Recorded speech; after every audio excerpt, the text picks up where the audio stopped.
Let's just start with the status of the ceasefire deal. So far, it is still standing. There was another release of hostages in exchange for prisoners, Palestinian prisoners, on Saturday. And yet, the Israeli Prime Minister has said that the gates of hell would be open if Hamas does not release the remaining hostages. What do you think could possibly derail the continuation of the ceasefire as it stands? Well, I think that Saturday's release of 3 additional Israeli civilian hostages came as a sigh of relief, in both for Israel, but also the fact that the ceasefire seemed to be back on track after a very rocky week of tit-for-tat statements by both sides, as well as the intervention of U.S. President Trump. So the fact that the ceasefire agreement is ongoing is very welcome, because there was a high level of concern over the past week, of course, as we know. However, there is still a high level of fragility and uncertainty. The big question is whether negotiations over starting phase 2 of the ceasefire agreement will indeed go ahead. And there have been messaging from both sides as to an intention to and a commitment to continue on to phase 2. I think there is interest from the Israeli side, because they want to see the remaining hostages returned to Israel. And so it's important for this to happen. But there are big questions. And of course, the press conference yesterday by U.S. Secretary of State and Prime Minister Netanyahu raises more questions as to the ability, the odds that the ceasefire will indeed go forward. Yeah, many on the Israeli right, the far right, have cheered on Trump's comments vis-a-vis taking ownership of Gaza, perhaps the forcible displacement of Palestinians. Given that that is a very core part of the Israeli political narrative at this point, is there a risk that the ceasefire gets reneged on simply because the Israeli Prime Minister comes under pressure from within his own government?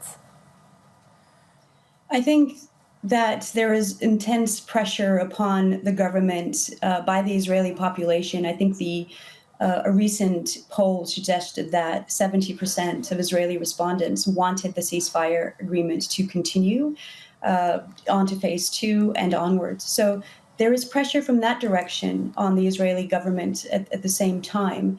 The right wing, of course, have become emboldened by President Trump's so-called Riviera plan for Gaza. But it's not the only plan, of course. And it should be noted that there are Israelis, both inside the country and abroad, that are resisting and trying to showcase the flaws of Trump's so-called plan. There is also momentum we will see in the coming days and weeks from the Arab world as to what a counter-proposal could look like as well.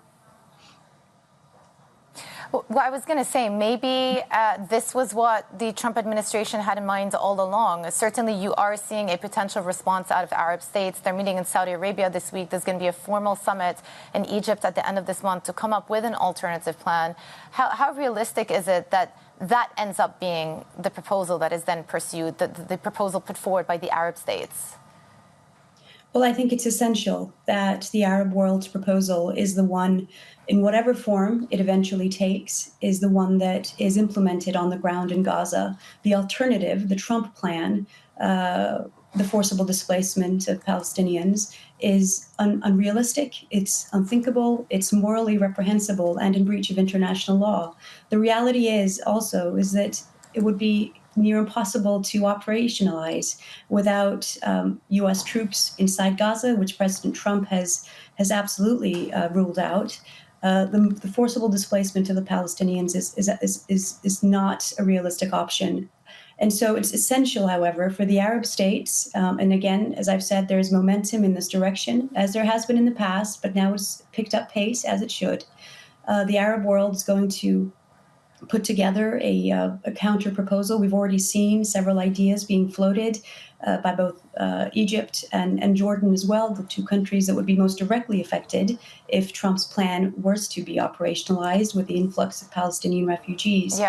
But it's essential now, and timing is key. There's no time to lose at this stage. And ideally, a proposal, a counter proposal from the Arab world would already have been on the table.